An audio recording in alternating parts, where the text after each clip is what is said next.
Is it true? It is, and I have... Young? She... I found it disturbing. Has it... I can assure you... I see. It seems we have no... What? There are Pos... 5 names. The... Perhaps... Oh.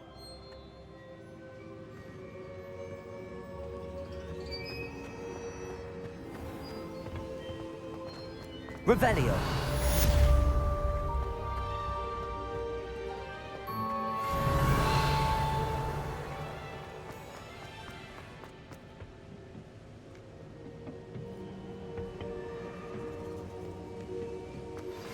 I shouldn't have reacted so bitterly about your goblin friend.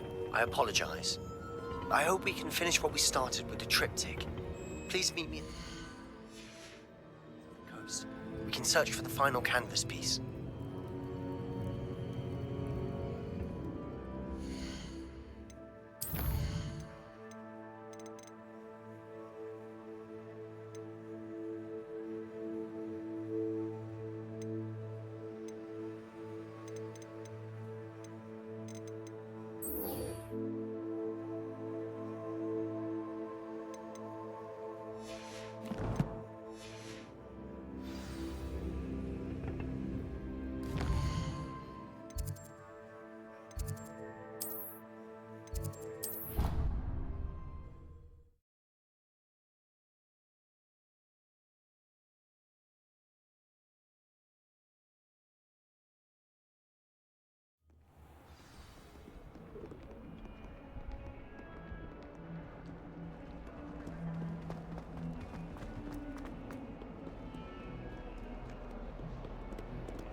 You'll never believe what I've learned. What did you discover in the spellbook we found in the scriptorium?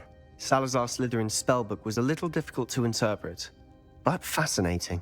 Evidently, he encouraged teaching dark magic at Hogwarts. Neither the Imperious Curse nor the Killing Curse was unforgivable during his time.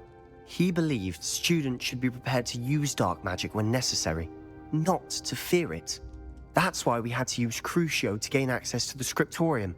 He didn't want his knowledge shared with anyone who was afraid of the power of dark magic. It was hard to do, but casting Crucio was our only option. And I'm glad we did it, because in the spellbook I also found something else. References to a lost relic, which, from what I can tell, grants the holder the power to reverse dark magic curses. And you think this relic might be able to save Anne? Precisely.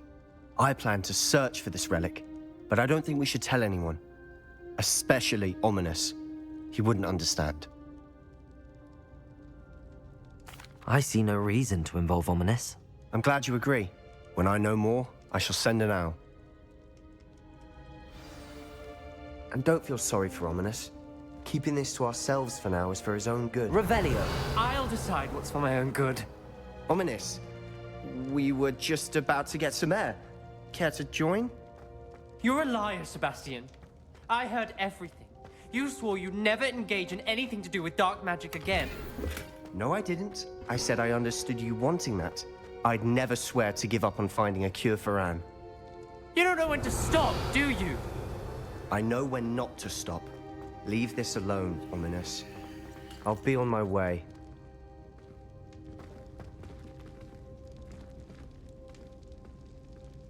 I am not letting this go. Ominous, Sebastian meant well. I know what I heard. You knew I wouldn't agree with this. Going after that relic is not a good idea. Sebastian doesn't even realize it, but he's as irresponsible and reckless now as his parents were years ago. It's why they died. I knew his parents died, but I never heard what happened. Mr. and Mrs. Sallow were professors. Spent nearly every waking moment in the cellar library. Noses buried in books.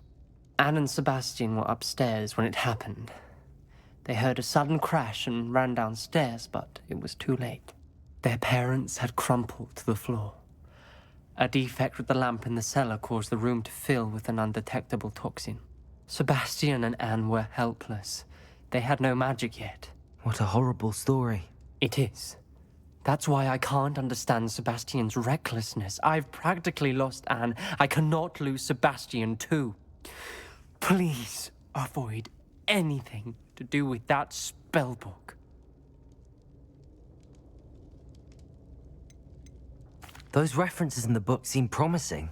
Everything to do with Salazar Slytherin seems promising until it's too late. I hope Sebastian pursues this no further, but if you think he might, please let me know. It would mean a lot.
Accio!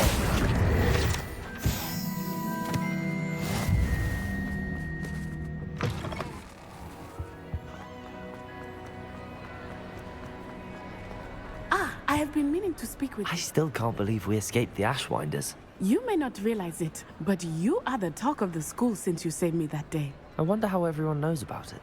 I told my mother in the hope that she would be more forgiving of what I have been up to if it came from me. She likely told other professors, and news travels quickly. Unfortunately, she might, in fact, have been even less forgiving than I'd hoped. If she knew more about what you've done, I suspect she'd be proud. If she knew any more about what I've done, she would never let me out of her sight again. I'm sorry. Has Officer Singer done anything with the evidence we provided? She has not. Harlow is as strong as ever. Someone needs to stop him, whether it is us or Officer Singer. If someone had stopped the monsters like him in Matabeleland, my father would be alive today. What exactly happened to your father? It was a beautiful day. My mother had gone to tend to a neighbor who was ill, and so my father and I were galloping in the savannah. Galloping? Your father was also an animagus, I take it? He could become the most majestic giraffe, and he would carry me on his back, my arms around his neck. We were on our way home when we surprised a group of bandits who had come from our village. One of them saw me just as he removed a scarf from his face. He shouted and then aimed his rifle. He didn't want you to identify him. Exactly. In an instant, my father bowed his neck to protect me and was hit. As he fell, my father changed back into his human form. When the bandits saw this, they turned and ran in fear. Magic terrified them, and then he was gone. And it was all my fault. Your fault? How so? He died protecting me. If I had been capable of protecting myself, he would still be alive today. My mother and I tried to go on without him, but it became too much for us there. A few years later, we left to come to Scotland. I'm sorry, Natty. I can't imagine what you've been through.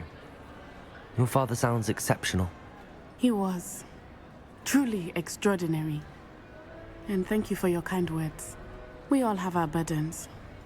My father had a saying about that. Yes, I remember. Rain does not fall on one roof alone. Exactly. Soon you and I will put an end to the Ashwinders, beginning with Harlow. And once he is gone, we will turn our attention to Rookwood. We are making progress, and we will succeed. Thank you again for saving me. You deserve all of the praise you have received.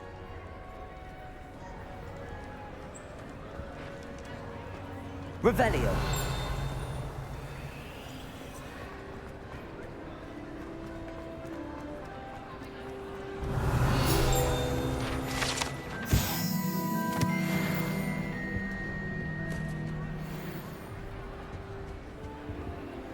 Aloha Mora.